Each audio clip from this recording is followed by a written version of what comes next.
good afternoon, Erica. I would like to thank you for coming and talking with me this afternoon. And I just wanted to start by asking you to share some of your experience around diversity issues with your students and parents, and as well as low socioeconomic status here in Oxford.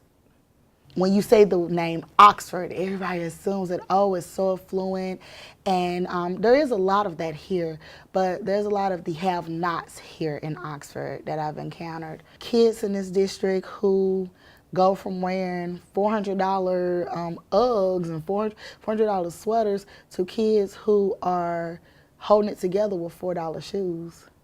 And so it's a real big extreme of the have and have-nots in this district. I'm in a district where you have everything provided for you.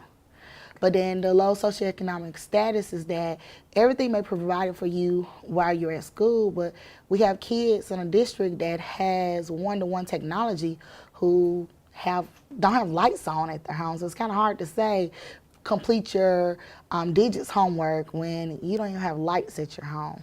What are some particular issues that have come up this school year? I think the biggest thing that came up this year is when our superintendent made some comments that, taken out of context or not, that really hit a thread with the African American community.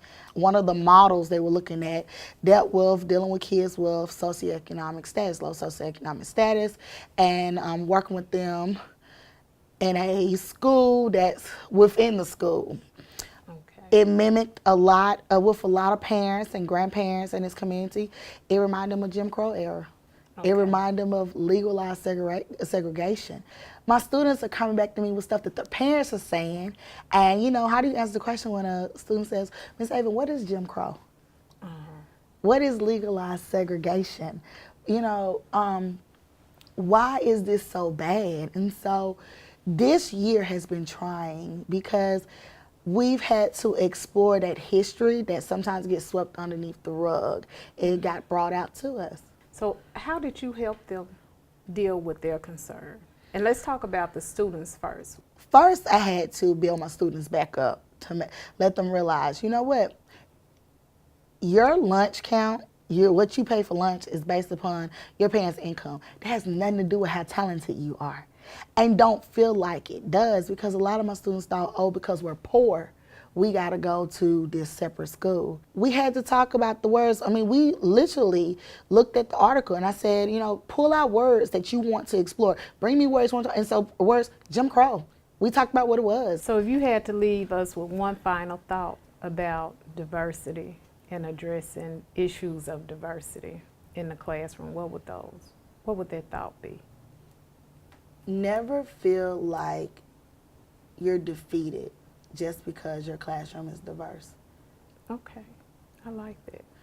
And I said it because I've been a mentor teacher for years, and I've encountered with teachers who walk into the classroom, and because they see not one face that look like theirs, they feel like they cannot be an effective teacher. And instead of running away from diversity, embrace it. That's the world we live in. And I tell teachers all the time, I work with a lot of new teachers, if you feel that way, imagine how that student feels when they walk in the world. How you feel with a classroom of 30 is how they feel in the world of millions of people. So let's look for the commonality. Thank you. You're welcome.